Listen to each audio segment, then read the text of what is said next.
Deus. Eu vou ver o que eu faço aqui, pastor. Ô, pastor, Ok. que professor. Se eu não conseguir gravar, eu repasso o slide, viu? Valeu, muito obrigado. Então,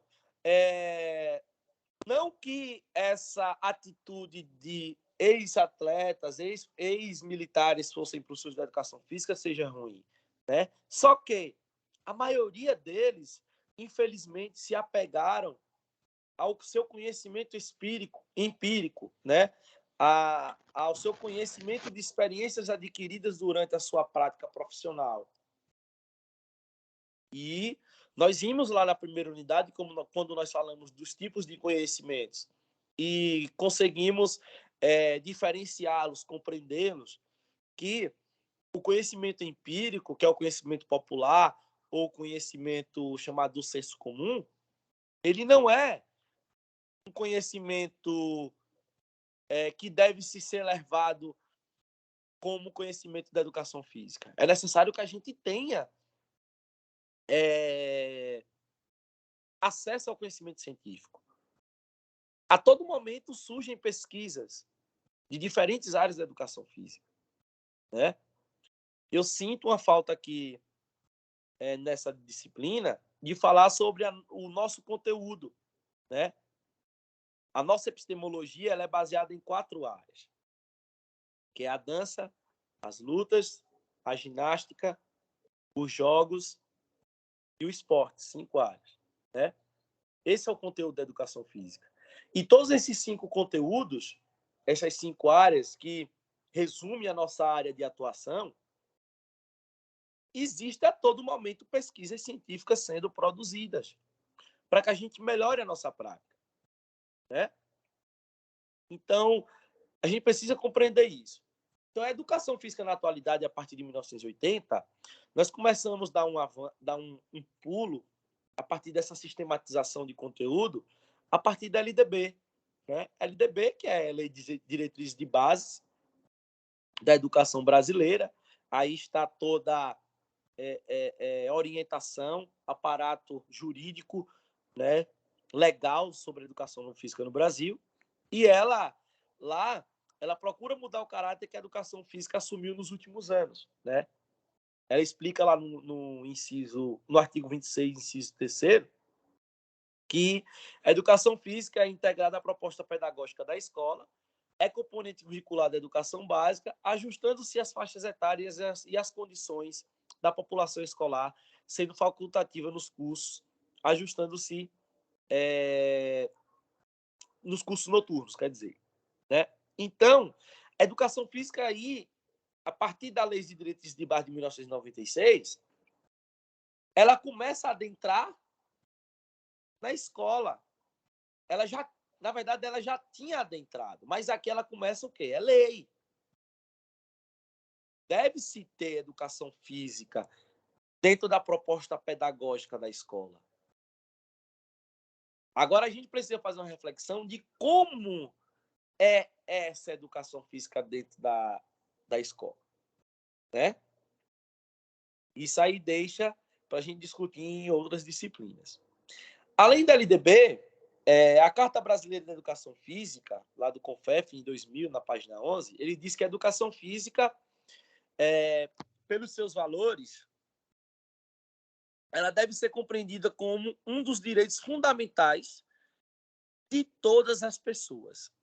E que, ao promover uma educação efetiva para a saúde e a ocupação saudável do tempo livre de lazer, constitui-se no meio efetivo para a conquista de um estilo de vida ativo dos seres humanos. Então, olha aí, essa Carta Brasileira da Educação, lá do CONFEF, em 2000, ela nos traz uma reflexão de que a educação física ela deve ser direito de todos.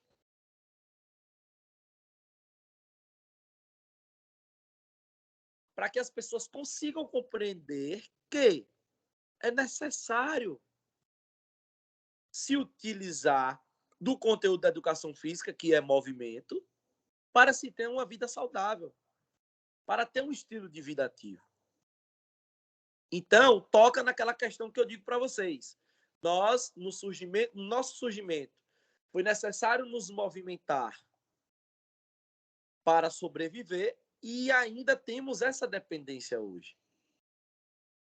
A gente precisa se movimentar para sobreviver, né? A gente precisa se movimentar para sobreviver. Então, lá no Manifesto Mundial da Educação Física, da FIEP, né, em 2000, a educação física desenvolve valores como educação para a saúde, educação para o lazer, meio de promoção cultural, instrumento contra a discriminação e exclusão social e fator para a cultura da paz, como também o meio da consciência ambiental. Então, olha só o papel que a educação física começa a assumir. Não só essa preocupação da condição biológica, fisiológica do ser humano, né? Mas também do lazer, mas também da cultura da paz, mas também a consciência ambiental. Então, ela começa a assumir caráteres que ultrapassam a ideia do estilo de vida ativo para também englobar as questões culturais e sociais, né? Então, olha só o quão complexo e o quanto a nossa área ela consegue abarcar de informações e de importância para a sociedade. E aí, é isso que nos dá a capacidade de ter uma diversidade de atuação profissional. E quando eu vejo um professor da educação física dizer que não tá, que está sem trabalhar, me dá uma dor de cabeça. Porque não tem como não, gente. Não tem como. Não tem como um profissional da educação física estar sem trabalhar, não. É muita área de atuação, né? Talvez o que esteja faltando para esse profissional é ele compreender qual é o seu nicho de atuação, né? Então, na educação física é necessário levar em conta que os conteúdos têm a sua importância na formação de valores. É basicamente o que eu falei para vocês aqui, né? Ela assume esse papel de que vai além da ideia de promoção da saúde e que a gente ainda não consegue dar conta disso, né? A gente não está conseguindo nem dar conta de promover saúde, porque existe uma certa negligência do Estado, né? Falta de políticas públicas para incentivar. Então, começa a ultrapassar isso e entra a questão dos jogos e brincadeiras, né? Dentro de um cunho pedagógico.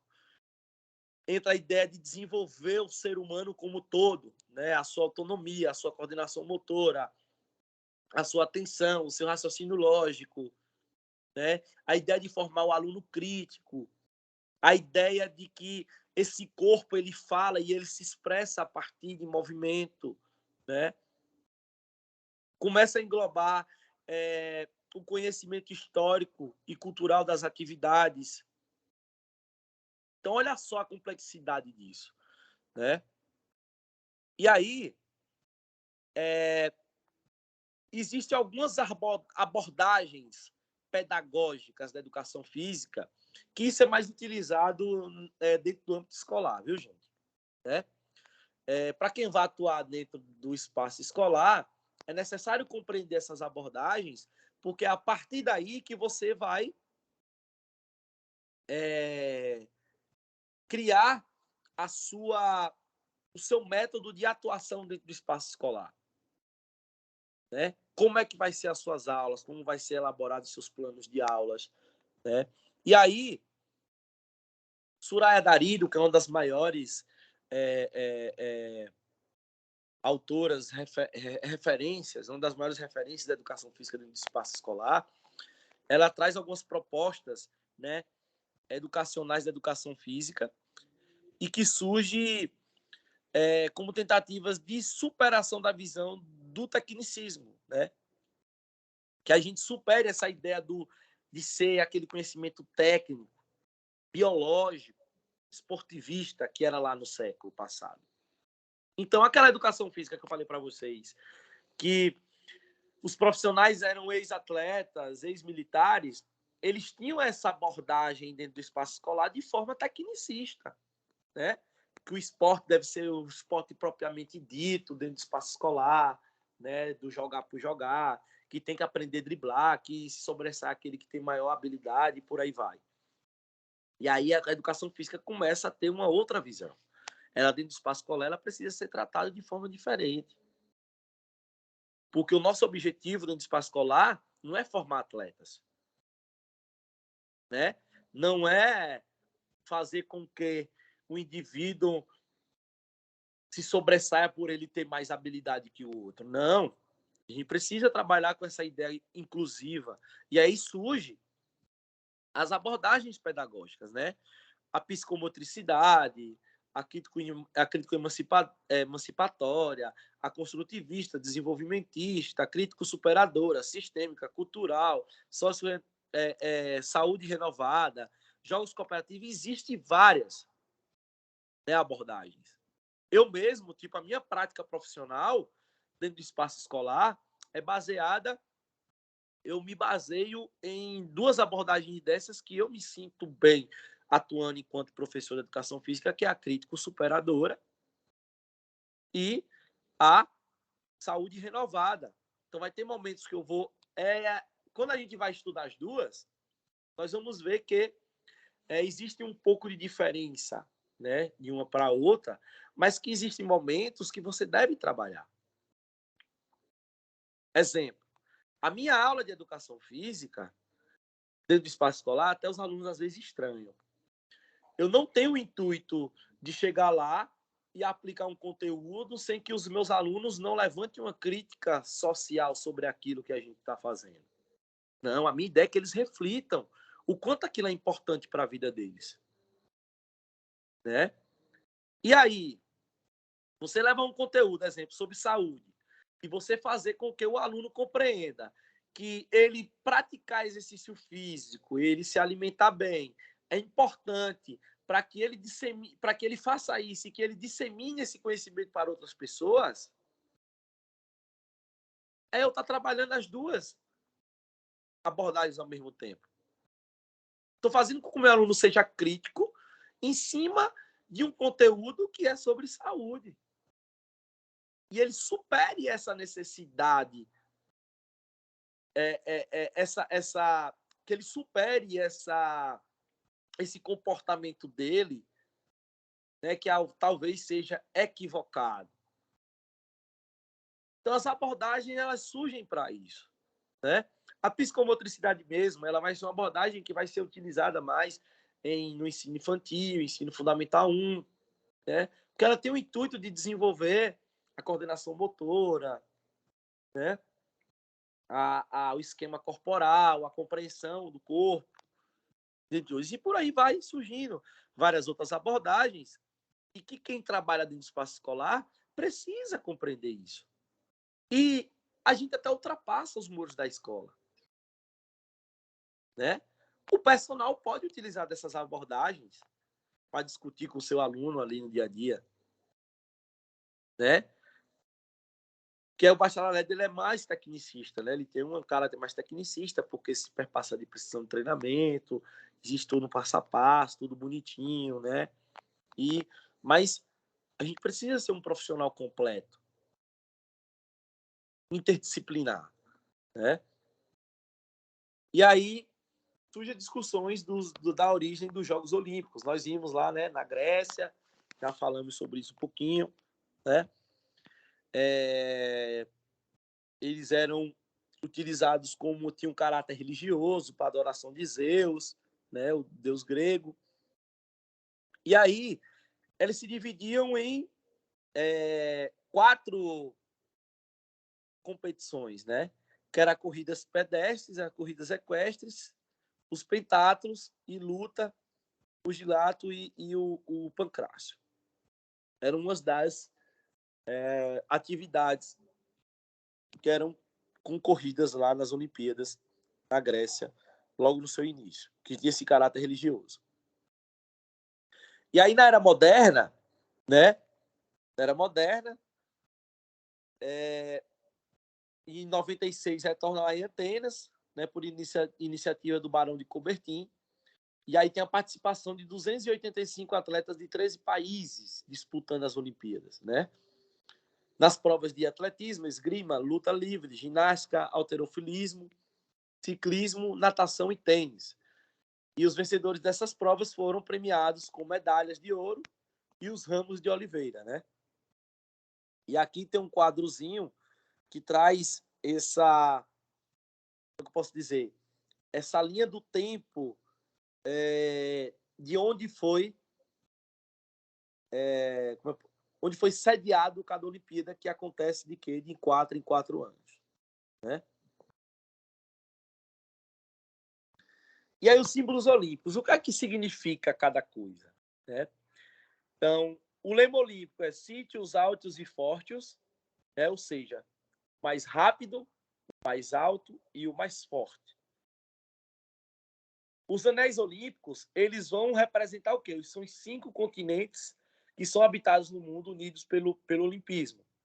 Então, aquele símbolo das Olimpíadas, que são os anéis, significa que é cada continente, cada um significa um continente, e eles estão entrelaçados porque significa que todas as nações, todos os continentes estão unidos pelo um único só objetivo, que é a prática esportiva, né?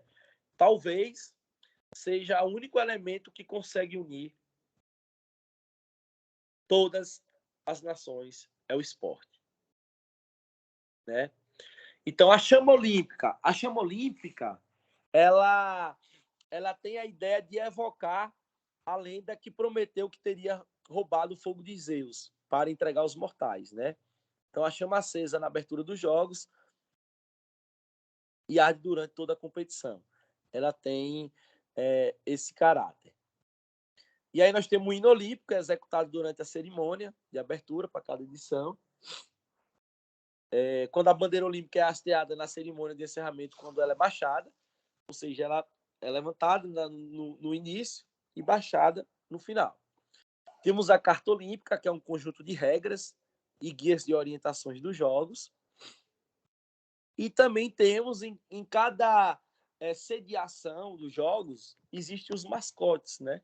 Esses mascotes, eles são caracterizados pela cultura daquele local que está sendo sediado, né? Os Jogos, quando foram sediados aqui no Brasil, eu esqueci até o nome do mascote, mas era um mascote, acho que era um tatu, se eu não me engano, né? Então, cada local tem a sua cultura, né? E aí o mascote é de acordo com a cultura daquele local. E aí as modalidades, né? Olha o tanto de modalidades que hoje se pratica. Então, as modalidades, assim, durante todo o tempo, ela vai sendo acrescentada uma ou outra. Existe uma ou outra modalidade que ainda não virou esporte olímpico por conta de questões assim específicas de cada esporte. Um exemplo mesmo de não ter virado modalidade olímpica, que acho que o Brasil ia se sair muito bem, é o jiu-jitsu, né? É uma luta. O jiu-jitsu, ele ainda não virou esporte olímpico, primeiro, porque os atletas, eu conversando com alguns profissionais, atletas de jiu-jitsu, eles dizem que não têm o interesse de praticar o esporte olímpico, o jiu-jitsu como olímpico, porque não tem um retorno financeiro, né? É muito mais simbólico. E também porque existem várias federações e existem brigas entre essas federações, né? Tem federação não sei o que lá, federação não sei o que lá. Existem várias federações no mundo e não entram em um consenso. Então, para virar esporte olímpico, primeiro precisa virar um desporto. Desporto precisa ter o quê? Federação específica, né, desse esporte para se auto-organizar. E aí, a partir dessa preocupação de inclusão, né, que todos podem se movimentar, todos podem praticar esporte e todos podem competir, surgem os Jogos Paralímpicos, né? Consiste em um evento desportivo é onde tem ali a competição de atletas com deficiências, né? Essa palavra portadores é errada, é equivocada. Isso é erro do livro, viu? Portador disso, não existe mais essa nomenclatura. A gente que estuda inclusão vai vendo que algumas nomenclaturas vão sendo atualizadas. Então, são pessoas com necessidades especiais ou pessoas com deficiência, né? Que ninguém porta nada, ninguém porta nada. E aí os esportes, né? Como atletismo, basquetebol, no Paralímpico, né? Bocha, canoagem de velocidade, ciclismo de pista, esgrima, futebol de 5, futebol de 7, goalball, halterofilismo, rugby, tênis de mesa. Eu queria muito, muito mesmo que eu pudesse ver o fisiculturismo um dia presente nas Olimpíadas, né? Imagina aí, fisiculturismo nas Olimpíadas. É um esporte que tem crescido muito nessa nova era. Vai que cola aí em breve, vira um esporte olímpico. E aí, o tópico 3 fala da ética do profissional da educação física. E vocês conseguem compreender a diferença de ética para moral? São palavras sinônimas, mas são diferentes. Elas têm um caráter diferente. Né? Então, logo para matar a charada, para a gente não ficar filosofando, que isso é uma discussão bem filosófica, né? A ética é derivada da palavra grega chamada ethos, que significa comportamento, conduta do hábito humano, né? E ela é um ramo da filosofia, ela é uma epistemologia da filosofia, né? Que vai estudar o quê? A ética estuda o comportamento humano. E a moral, ela é a nossa ação. A ética é a nossa compreensão, é o estudo do comportamento, e a moral, ela é a nossa ação, né? Então, a ética é para a gente compreender o que é certo e o que é errado. A moral é a nossa ação do que é certo e do que é errado, né? Então, ser ético é característica de personalidade, né? De maturidade emocional, capacidade de lidar em situações difíceis, de conflito, né? Ter força de caráter, equilíbrio interior, bom grau de adaptação à realidade. Isso são características do ser ético, né? Existe várias, inclusive é um conteúdo que eu estou trabalhando, né, no ensino médio com os meninos, ética. Inclusive existe, pessoal, várias vertentes éticas que também percorrem de acordo com os fatos históricos e culturais do surgimento do mundo, né? Lá na Grécia Antiga existia uma ética que era a ética racionalista de Aristóteles, né? Depois nós vamos passar para a Idade Média, entre a ética cristã, né? Depois da ética cristã vem a Idade Moderna, que vem aí o pensamento a ética antropocêntrica, que é o homem no centro de todas as coisas. E aí vai passando. Temos a ética contemporânea, que é a ideia do indivíduo concreto. E aí surge a ética utilitarista, surge vários tipos de éticas. É uma compreensão que é muito ampla, né? Se a gente for... existe a ética crítica, que é a ética de Habermas, né? Então, existem vários tipos de éticas que, se a gente for estudar aqui, dá um semestre todinho a gente estudando só ética, né? Mas a ideia de ser ético é a ideia da gente saber compreender como deve ser o nosso comportamento na sociedade. Sacou? Compreendem? Sim, professor. Pronto. Então, Uma vez em uma aula sobre ética, um professor meu citou um exemplo. A moral seria como você se comporta na frente das pessoas e a ética é como você se comporta quando não tem nenhuma pessoa por perto, quando você está longe delas, algo do tipo. isso, basicamente isso. Porque podemos dizer que a ética ela é teórica e a moral ela é prática, né? Porque a ética é a nossa compreensão de como nós devemos se comportar. E a nossa ação de comportamento, ela é a moral, né? Então, a ética na educação. O que é isso? Né?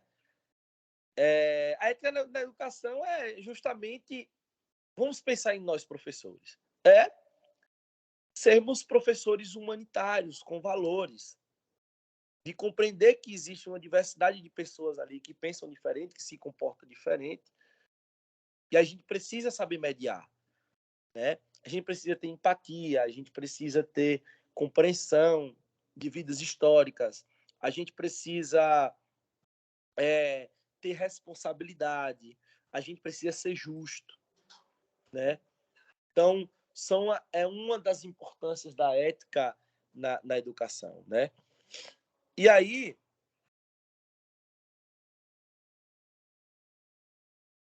nós temos alguns caráteres legais da educação física, que é o CONFEF e CREF.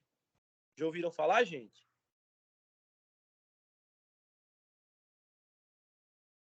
Sim. Pronto. CONFEF e CREF é o quê? É o nosso órgão de fiscalização. Então, todos vocês, quando formarem, vão precisar tirar uma carteirinha do CREF aí. Tem alguém aqui que é provisionado? Antes tinha o provisionado precisava ter. Eu tenho a carteira. Show aí, ó. Edilson é provisionado, né? Edilson já é vinculado ao CREF e o CONFEF, né? O CONFEF, que é o Conselho Nacional de Educação Física, e o CREF, que é o Conselho Regional, né? Cada região tem o seu conselho ali. Então, vocês precisam ter essa ligação com o CREF para que vocês possam atuar. Se vocês atuam sem isso, vocês estão atuando de forma ilegal, né? E o CONFEF-CREF, eles elaboraram um código de ética do profissional de educação física, né? Ele fala sobre essa qualidade profissional e a defesa da ética e da sociedade do profissional da educação física. Ele traz alguns princípios e diretrizes lá no seu artigo 4, onde ele diz que o exercício profissional de uma educação física, ele pauta-se pelos seguintes princípios. Esses são os princípios que nós devemos seguir, que é o quê? O respeito à vida, à dignidade, à integridade e aos direitos do indivíduo, a responsabilidade social que nós devemos ter, a ausência de discriminação ou preconceito de qualquer natureza e respeito à ética nas diversas atividades profissionais. Esses são os princípios e diretrizes que nossa profissão é baseada. E aí, existem várias outras estruturas, né? Como o CONEP, que é a Comissão Nacional de Ética em Pesquisa, ou seja, quando vocês forem pesquisar, até para pesquisar deve-se ter ética, principalmente lá, né? Se precisa ser ético. Tem pesquisas que só são realizadas se passa pelo conselho, né? Principalmente pesquisas com seres humanos. E tem 3 princípios fundamentais da ética na pesquisa, que é o quê? O respeito pelas pessoas, a beneficência e a justiça, né? É necessário ter essa compreensão. Aqui a gente finaliza essa unidade 2 e eu vou tentar socializar aqui para vocês a unidade 3, ok? Por enquanto, fiquem à vontade para tirarem dúvidas, fazerem perguntas.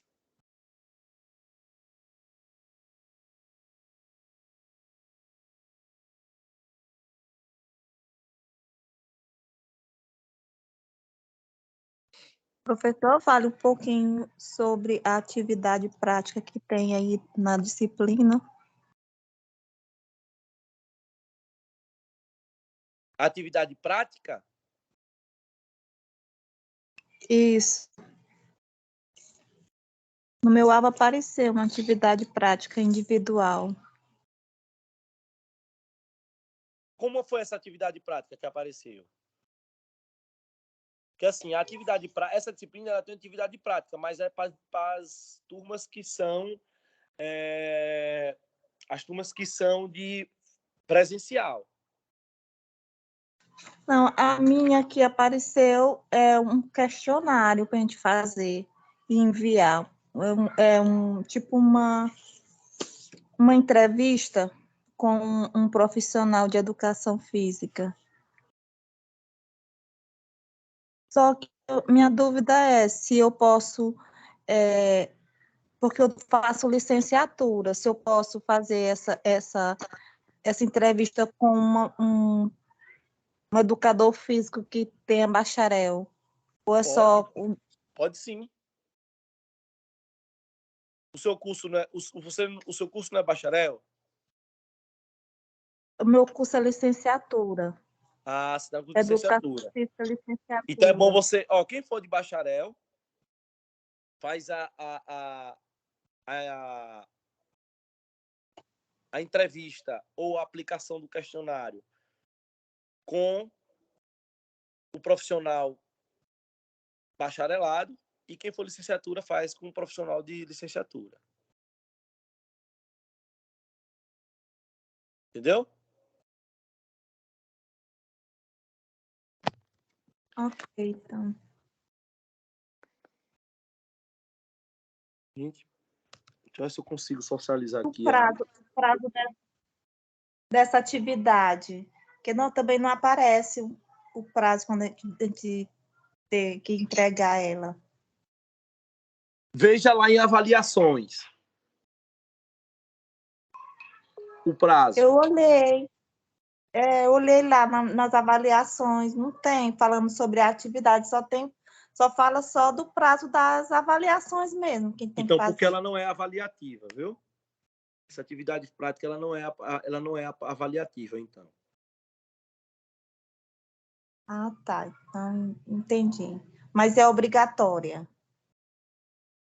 Não, se ela não é avaliativa, ela não é obrigatória.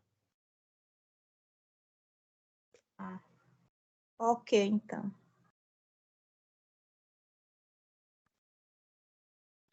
Professor, boa noite. Boa noite. Eu queria saber sobre a atividade integradora. Eu conversei no Polo e a moça lá me falou que já para esse semestre já era para estar sendo feito essa atividade. É justamente o que eu falei aqui no início da aula, viu? Falei sobre ela agora no início da aula. Não, ela tá lá, essa disciplina, só que ela não apareceu nenhum cronograma de ministração de aula dela. Não tem como ministrar uma aula que eu não tenho um cronograma. Eu não tenho sala específica para falar. Aí orientei que entrasse em contato com o polo, eu entrei em contato com o meu polo aqui, para eu saber como é que está essa situação, né? É como eu falei, essa disciplina ela já era para ter sido ministrada justamente no início da no início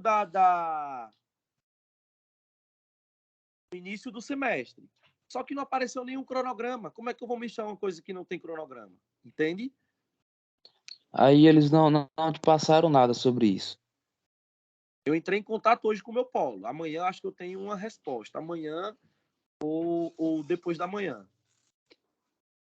Então, ok. Se eu puder falar depois lá no grupo o que eles te disseram, eu agradeço.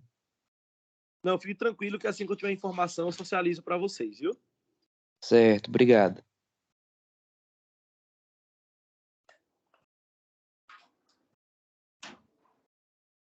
Gente, eu tô tentando socializar o slide e não tô conseguindo.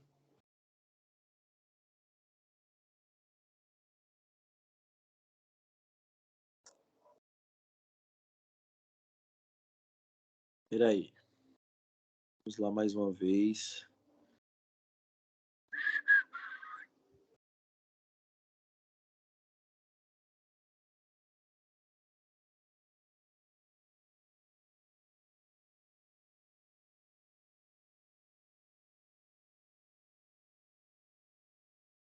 Sabia que ia dar um probleminha?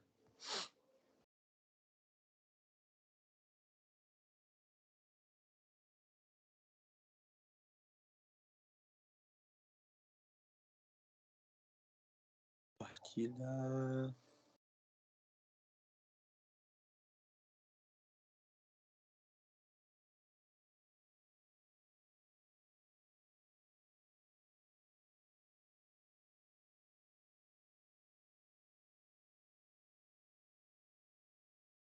Sujeito compartilhar a tela.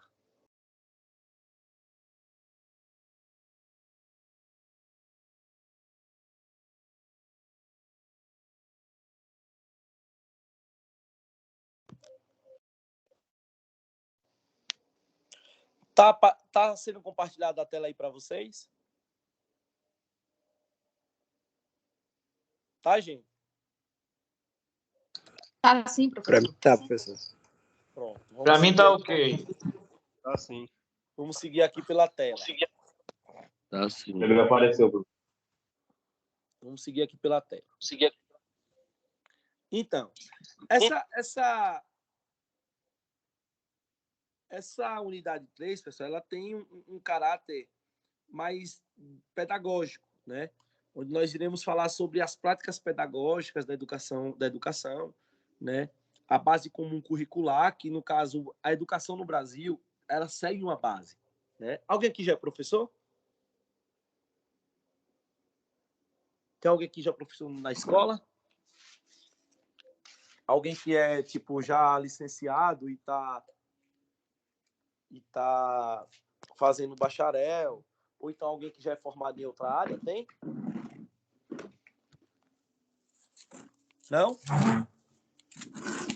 Se não tiver, vocês já vão começar a compreender agora que a educação no Brasil, ela tem uma base comum curricular, né?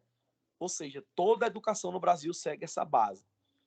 Então, é como se fosse, vou dizer assim, a orientação, né? Como se fosse o alicerce da educação no Brasil. Além disso, nós vamos fazer algumas considerações sobre essas práticas pedagógicas, né?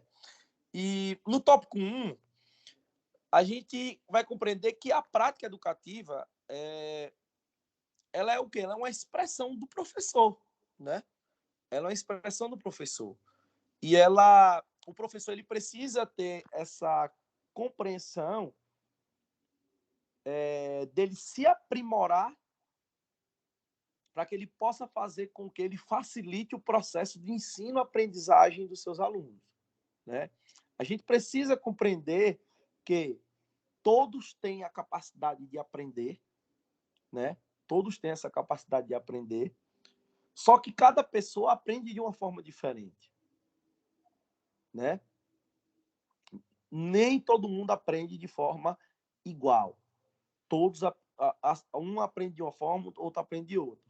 Só que para as pessoas aprenderem, elas também precisam querer, né? Não tem como a gente ensinar algo para alguém se ela não quer aprender, né? Então, a gente, enquanto professor, a gente precisa, a nossa expressão mesmo de ofício, essa prática educativa, a gente compreender essa ideia que eu passei aqui para vocês, né? Sacristã, em 1999, página 91. Como vocês podem ver aqui, ó, deixa eu aproximar, né? Ele diz que a prática educativa é algo mais do que expressão de ofício dos professores. É algo que não lhes pertence por inteiro, mas um traço cultural compartilhado, assim como o médico não possui o domínio de todas as ações para favorecer a saúde, mas as compartilha como outros agentes, algumas vezes em relação de complementariedade e de colaboração, e em outras a relação de atribuições, né? Então, ele quer dizer o quê? Que é nossa condição, né? É nossa base é essa prática educativa, né? E aí existe essa diferença entre ser professor e educador. Quem sabe me dizer qual é essa diferença? Quem sabe?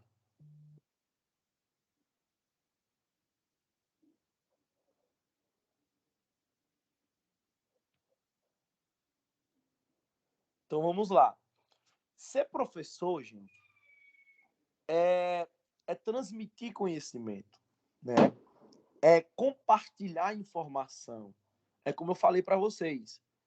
É compartilhar informação sabendo, compreendendo que cada pessoa aprende de uma forma diferente, todos têm capacidade de aprender. E transmitir conhecimento não é uma tarefa simples, né? É uma tarefa que é um pouco difícil. É necessário se ter É necessário se ter ferramentas, compreensões pedagógicas, psicológicas, sociais, culturais e políticas e culturais, né, de onde a gente está inserido para que a gente possa transparecer e transmitir isso. Já o educador, ele é um pouquinho, como eu posso dizer, ele vai além, né, porque ele se compromete com essa formação integral do ser humano, né? Ele se compromete com ultrapassar essa ideia de só transmitir conhecimento. Ele tem essa interação com a família e com a sociedade, né? Então, o professor, a partir dessa compreensão conceitual do que é professor e educador, o professor ele sai de casa para dar mais uma aula. Ó, vou lá, ele tem uma preocupação justamente com o conhecimento, só com conhecimento, né? Eu tenho colegas que são assim. Eu tenho colegas que vai para lá na escola que eles vão para a sala só para dar o conteúdo e acabou, vai embora, não quer ter relação com o aluno, não quer ter relação com a família do aluno, tá nem aí, né? Ele é um professor. Ele sai da casa dele, vai lá dar aula dele, tchau, acabou. Não existe ali aquele espaço, a comunidade escolar para ele. O educador não. O educador ele busca transformar o aluno. Eu já peguei várias vocês que vão ter a oportunidade de estar dentro do espaço escolar, né? Vocês vão ver o quanto o professor de educação física ele tem esse chama, né, para que os alunos possam compartilhar informações que vocês vão se assustar, né? E você poxa, e vocês aí depois dá um estalo e você fala, ó, fulano de tal realmente não está conseguindo aprender por conta disso. Então, ali, pessoal, lá dentro do espaço da sala, tem aluno que tem problema familiar, tem aluno que tem problema psicológico, tem aluno que tem vários problemas e a gente precisa compreender isso. Se você é somente professor, dentro desse conceito de só compartilhar conhecimento, né? Você não vai se importar com isso. Você vai dar a sua aula e quem conseguiu aprender, conseguiu. Quem não conseguiu, ok. Mas a partir do momento que você se torna educador, você busca compreender qual é a realidade daquele aluno, qual é o processo que ele está passando, quais são as dificuldades, e você vai facilitar, né, ele compreender o conhecimento, além de transformá-lo. Então, o professor medíocre conta, o bom professor explica, o professor superior demonstra e o grande professor inspira. Mas sejamos sempre essa transição de um bom professor para um bom educador. Professor, Opa! hoje a nossa realidade de uma sala de musculação ou da ginástica, nós temos muitos alunos, pelo menos aqui na academia, que eles são enviados pelos psiquiatras. São alunos com depressão, com transtorno de ansiedade. Eles vão porque eles sabem da importância da prática da atividade física.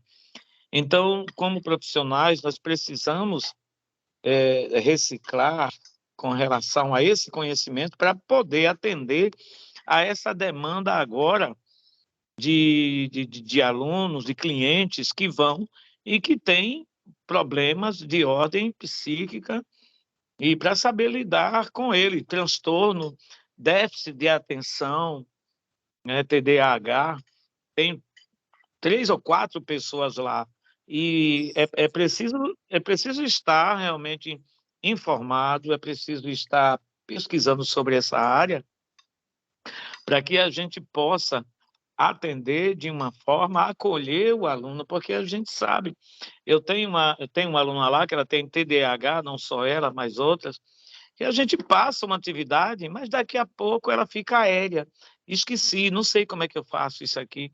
Então tem que haver essa compreensão, esse acolhimento, para não pensar que o aluno está fazendo corpo mole, você é preguiçosa, você não quer fazer. Não, ela tem realmente algum transtorno, algum tipo de problema de ordem, né, na sua psique que precisa de ajuda. Se está ali, e principalmente veio com uma condição em que um psiquiatra, um psicólogo endereçou a academia para ter um resultado melhor com relação à depressão, com relação à ansiedade, a gente precisa muito. Esse é um tempo de muito adoecimento. Estamos recebendo muita gente doente. Não vai apenas pela estética, mas vai também por um fator de ordem psíquica também. Então, precisamos nos reciclar, precisamos nos procurar entender, nos informar para que possamos entender essa demanda agora de pessoas que estão chegando nas academias. Perfeito, perfeito. É justamente essa ideia da gente ter essa formação interdisciplinar, né? Porque a gente se depara com essas situações. E é justamente o que eu falei para vocês. O profissional de educação física, seja ele dentro do espaço escolar, seja ele fora do espaço escolar, ele precisa ter esse diálogo com outras áreas, né? A gente precisa compreender que vamos ter uma diversidade de indivíduos ali diferentes, né? De comportamentos diferentes, com patologias diferentes, com desejos diferentes, com objetivos diferentes, e a gente precisa saber lidar com essas situações. Principalmente a nossa área que se trabalha com movimento, gente, né? Seja dentro do espaço escolar, seja fora do espaço escolar. Por isso, vocês estão vendo aqui na grade curricular de vocês, na formação de vocês estudaram psicologia. Porque a gente precisa compreender como se dá o processo de formação do ser humano e essa mente do indivíduo. E que existem estratégias que a gente pode utilizar nas nossas práticas profissionais, inclusive apresentei para vocês. É justamente o que a Jesus falou aí, né? Trabalhar com uma pessoa comum que só quer estética bonitinho, arrochou carga ali, agachou, papapá bonitinho, é a melhor maravilha, né? O verdadeiro profissional é aquele que pega situações situações difíceis, né? Situações que lhe desafiem. Então, é estudar o caso clínico, né? É ter essa compreensão que a Deus fala aí, ó, compreendam que vai chegar esse indivíduo e vocês precisam estar preparados, né? E como é que vocês vão estar preparados e saber lidar com essas situações? Conhecimento. Conhecimento está aí. Olha a importância lá da primeira aula. Se você tem somente aquela sua experiência empírica, você vai saber lidar com uma situação dessa? Não vai. Você precisa ter conhecimento científico. Você precisa ter acesso, né? E além de tudo, você precisa ter o quê? Ó, já vai puxar aqui a próxima discussão. Precisa ter competência enquanto profissional. E os saberes profissionais, os saberes do professor, ele não só perpassa em ter aquele domínio do conteúdo. Beleza, nós temos que ter esse domínio de conteúdo, sim, né? Mas nós precisamos o quê? Nós precisamos saber organizar e dirigir aqui, ó, situações de aprendizagem. Nós precisamos administrar a progressão das aprendizagens. Como é que nós vamos passar para aquele outro? Como é que nós vamos dar o próximo passo, né? Nós precisamos conceber e fazer evoluir os dispositivos de diferenciação. Nós precisamos envolver os nossos alunos ali nas suas aprendizagens, na sua capacidade de aprender e em meu trabalho, no trabalho de vocês, né? Nós precisamos saber trabalhar em equipe, atuar com outros professores e colaboradores. Precisamos utilizar novas tecnologias. Precisamos informar e envolver os pais. Precisamos enfrentar os deveres e dilemas éticos da profissão, né? Precisamos ter empatia.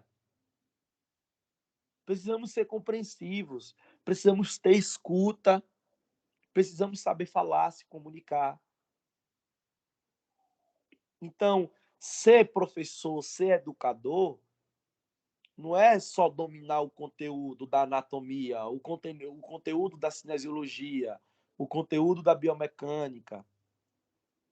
Não é só ter a sua abordagem pedagógica.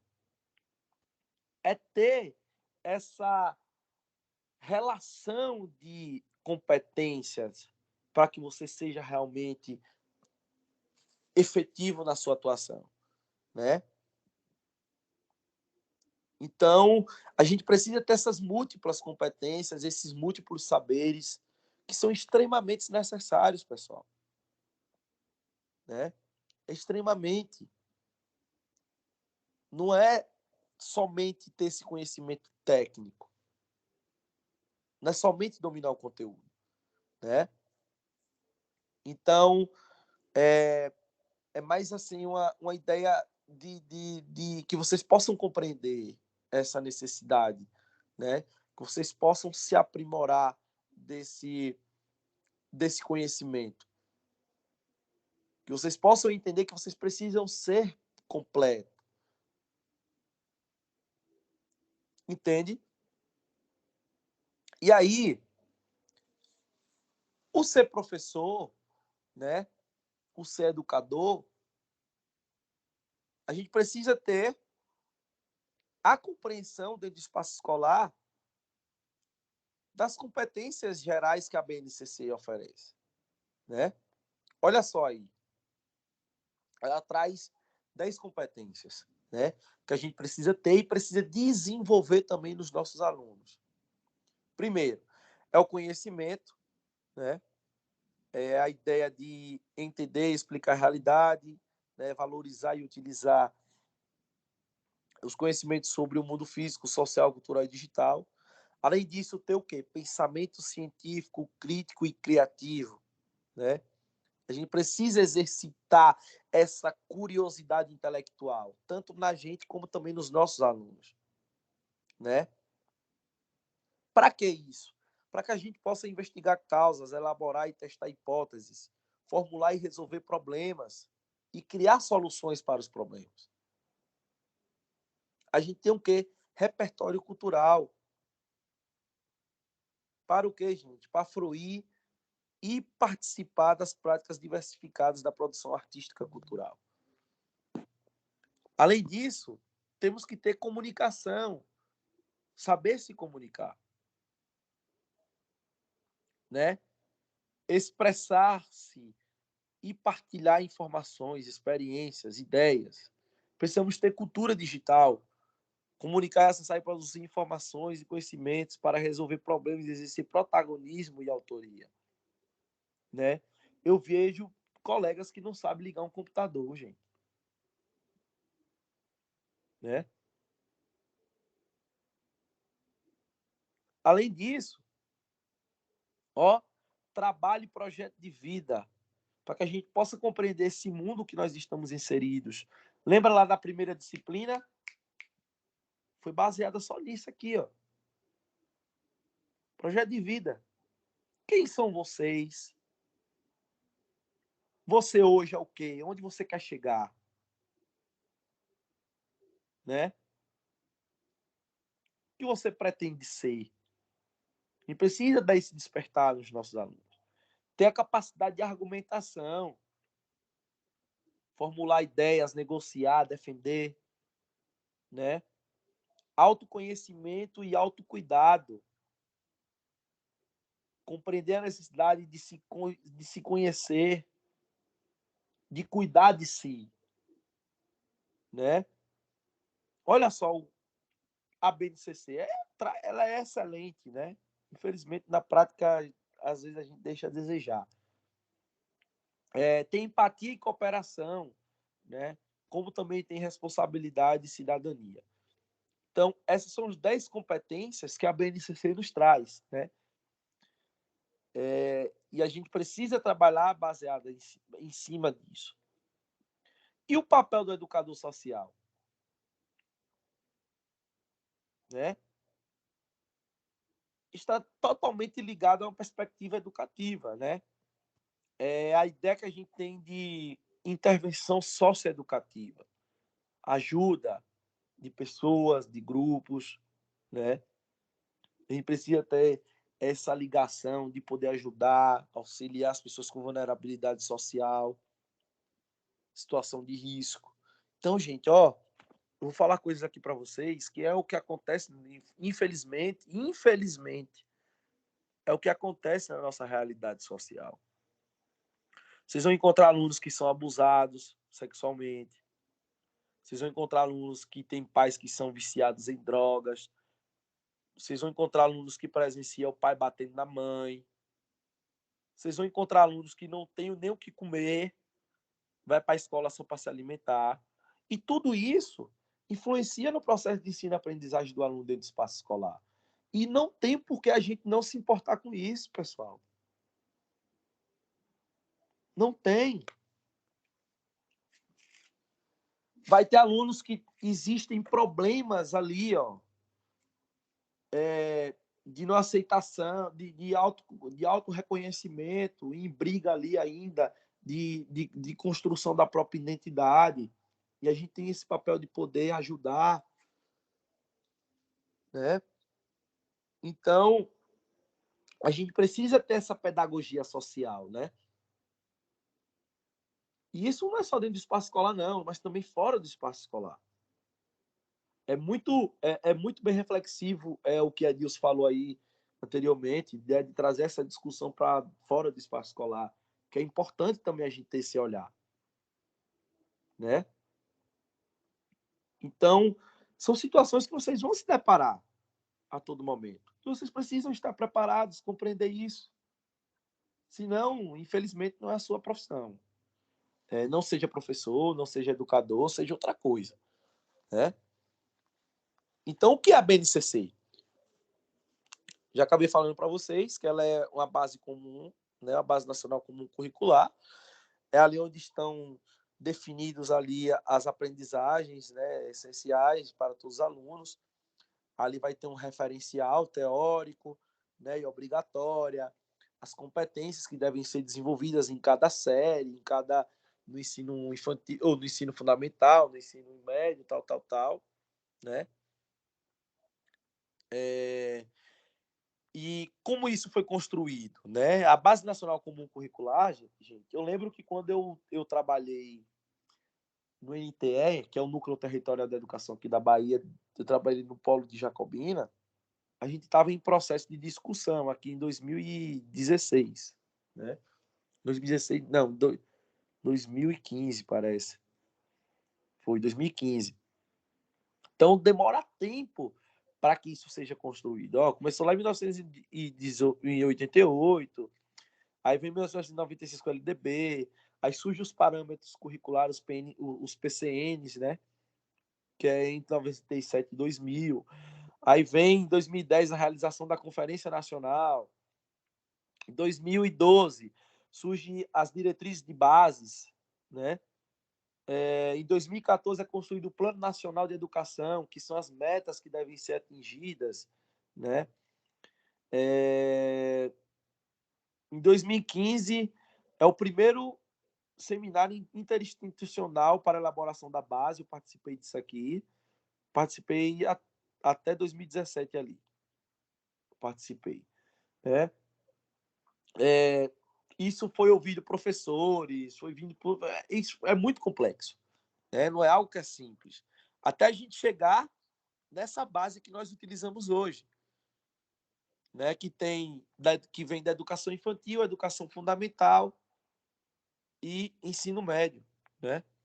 A educação infantil, que existe ali os direitos de aprendizagem e desenvolvimento, os campos de experiência, né? Tem o RCNEI, dentre outras instituições, outros materiais legais, né? Curriculares. Ensino fundamental, que são os anos iniciais e anos finais. O ensino médio, que é essa formação já para o mercado de trabalho e formação para o adentramento nas universidades, né? Para o ensino superior. Então, é na educação infantil. Todos têm direito de aprendizagem e desenvolvimento, né? Baseado nessas 6 características do conviver, do brincar, participar, explorar, expressar, conhecer-se, e ter alguns campos de experiências, né? Como o eu, o outro e o nós, corpo, gestos e movimentos, traços, sons, cores e formas, oralidade e escrita, e espaços, tempos, quantidades, relações e transformações. Isso é o que se busca dentro do campo da educação infantil, né?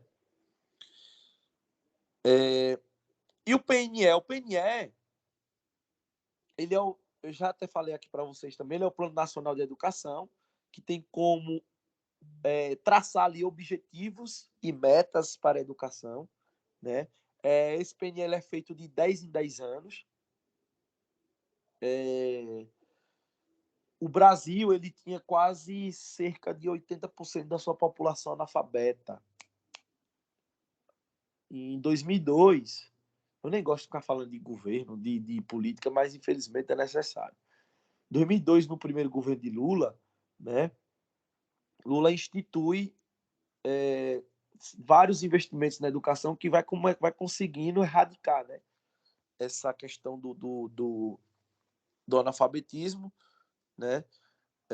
A gente conseguiu evoluir muito educacionalmente a partir dos 2 governos dele, muito investimento, várias políticas públicas, mas depois começa a ter um certo sucateamento, né? Das universidades, começa a ter desvio de dinheiro, tal. E o Plano Nacional de Educação, ele é justamente esses objetivos, né? E as políticas públicas, os investimentos são surgidos, são feitos a partir dessa construção do Plano Nacional de Educação, né? E aí, a educação básica no ensino fundamental, ela é dividida em anos iniciais e anos finais, né? Existem ali as áreas do conhecimento, que são específicas de cada instituição, ou de cada ano, né?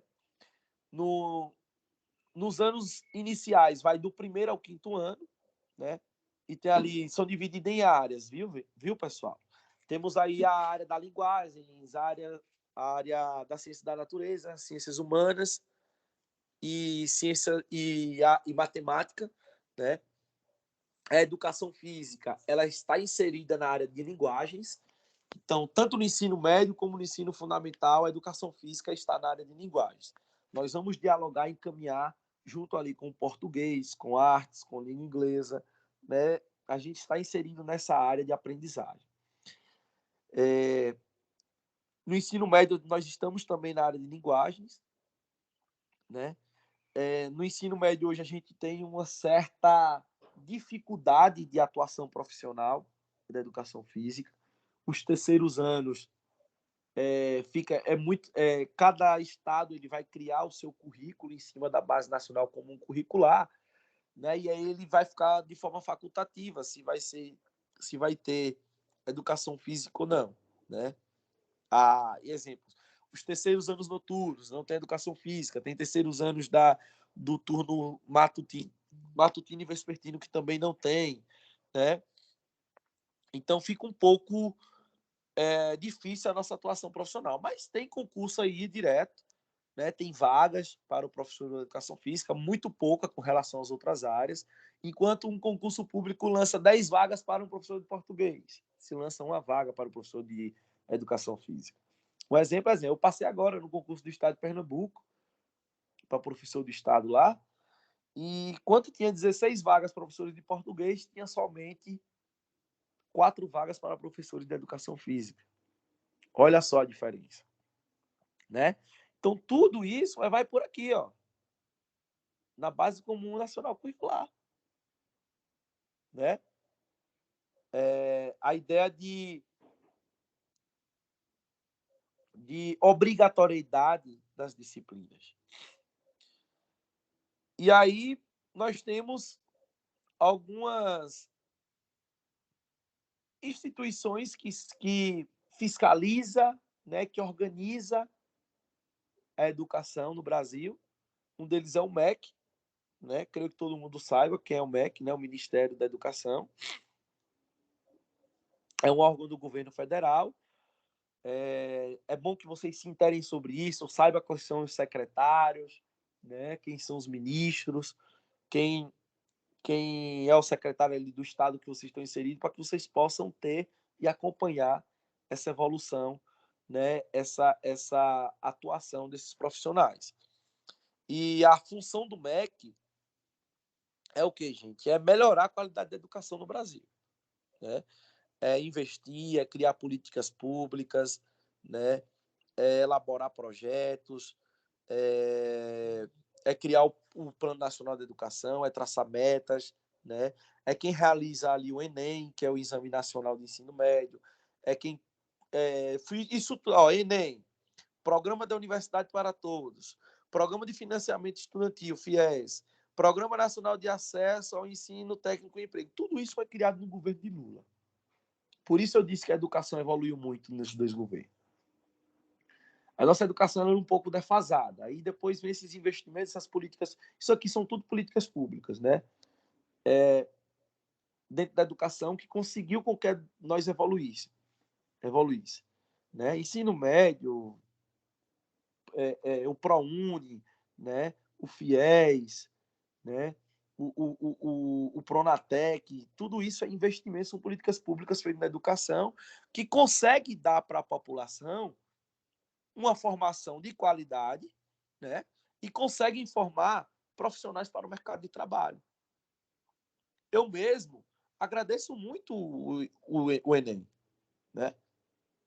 O SISU, que é a plataforma que a gente joga a nota do Enem para adentrar nas universidades. Não conseguiu entrar na universidade, SISU é para a universidade pública, não conseguiu, tem o ProUni, né? Você conseguir as bolsas de estudo. Não conseguiu no ProUni, tem o FIES. É um financiamento também, né? Que não é gratuito. O Estado financia para você. Quando você forma, você começa a pagar em pequenas parcelas. Tem o Pronatec.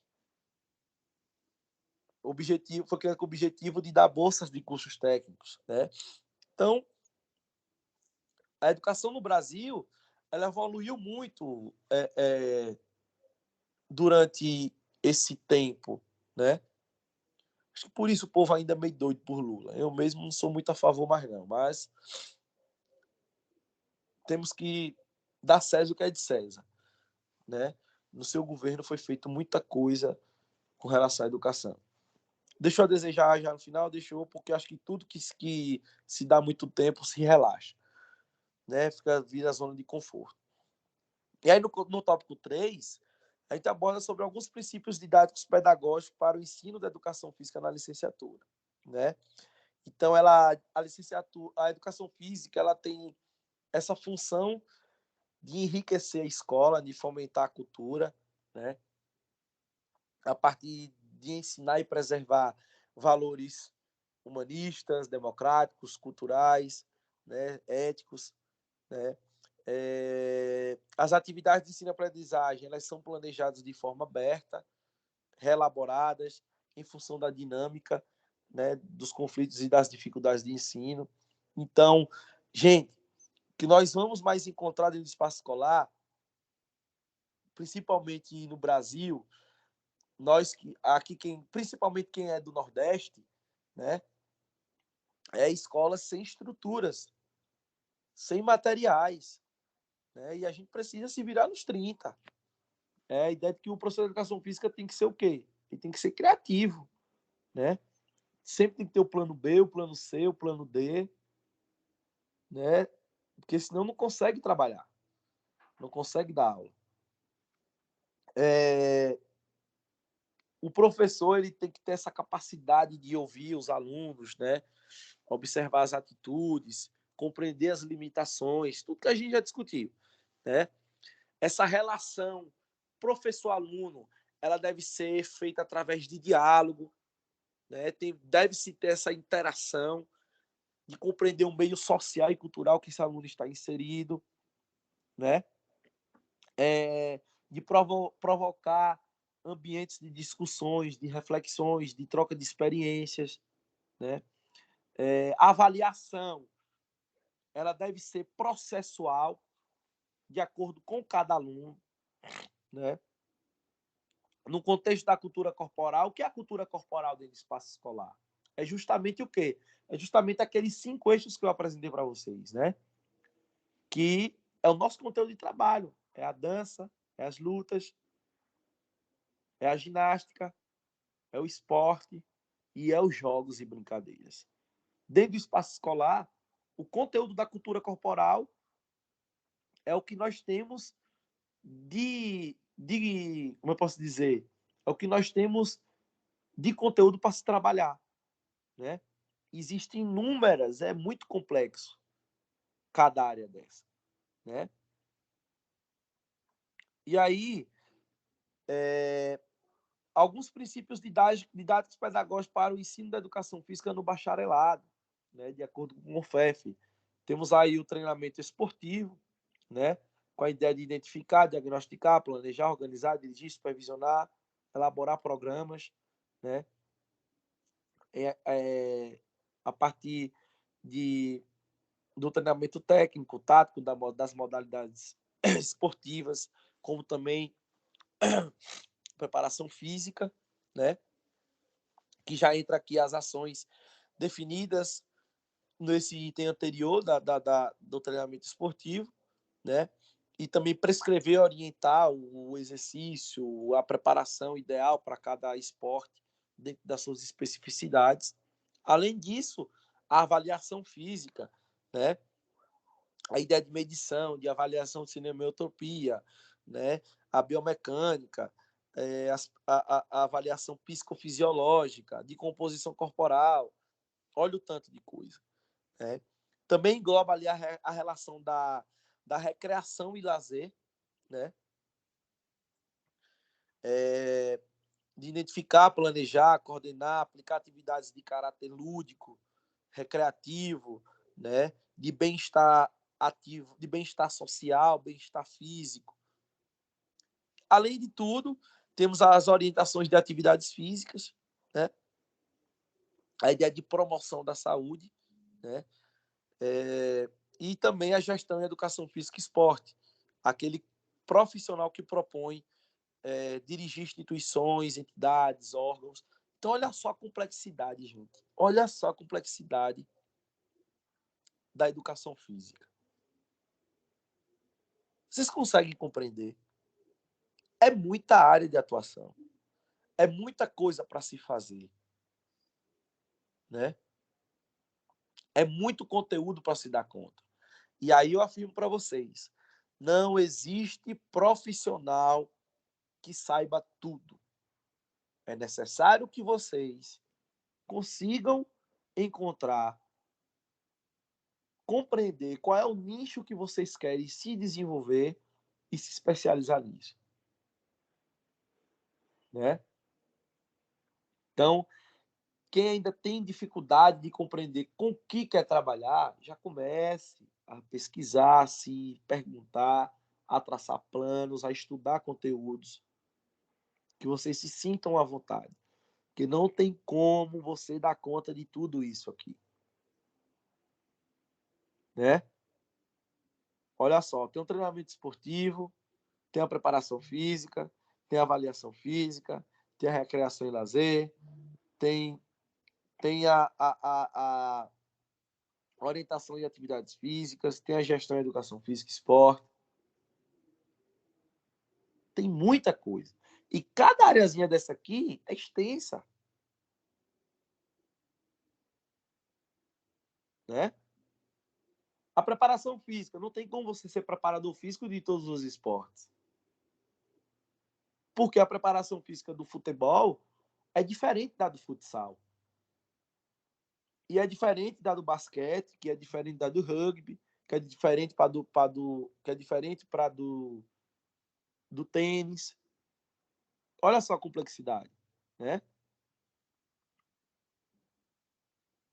A gestão de um clube de futebol é diferente da gestão de um clube social. É diferente de você gerir a sua academia. Então, olha só a complexidade. Vocês compreendem, gente? Né? Então, a gente finaliza aqui essa discussão. Fica aberto para que vocês possam fazer perguntas, tirarem dúvidas. E fica para eu dar informações de vocês sobre aquela disciplina. Ok?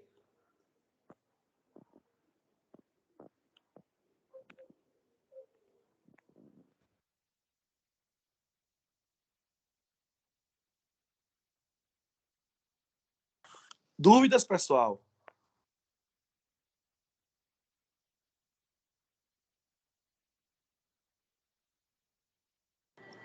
Não, professor, não, por enquanto não. A dúvida só é maior essa aí, a próxima disciplina, né?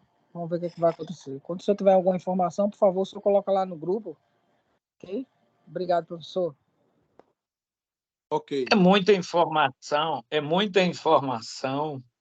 né, em pouco espaço de tempo, porque realmente é preciso. Então, para assimilar e tirar uma dúvida sobre algo, porque agora é momento de ouvir, assimilar e refletir depois, né, estudar, mas no momento a dúvida é muita, mas é muita informação para assimilar, né?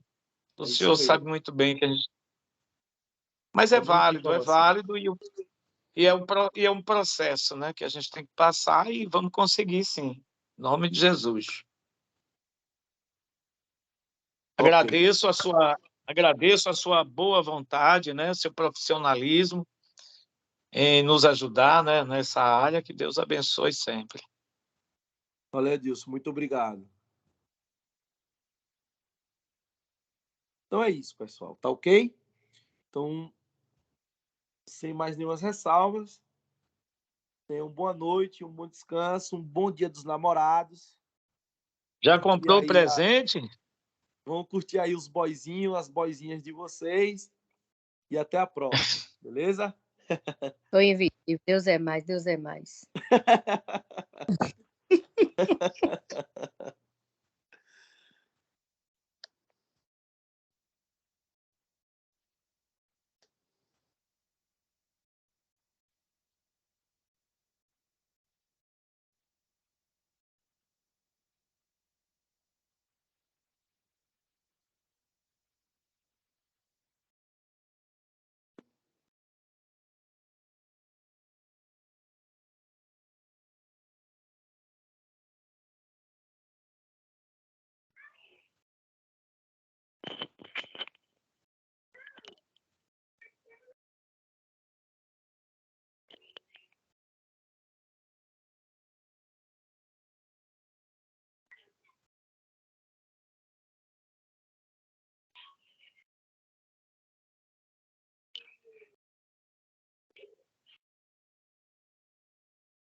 Anda direita agora.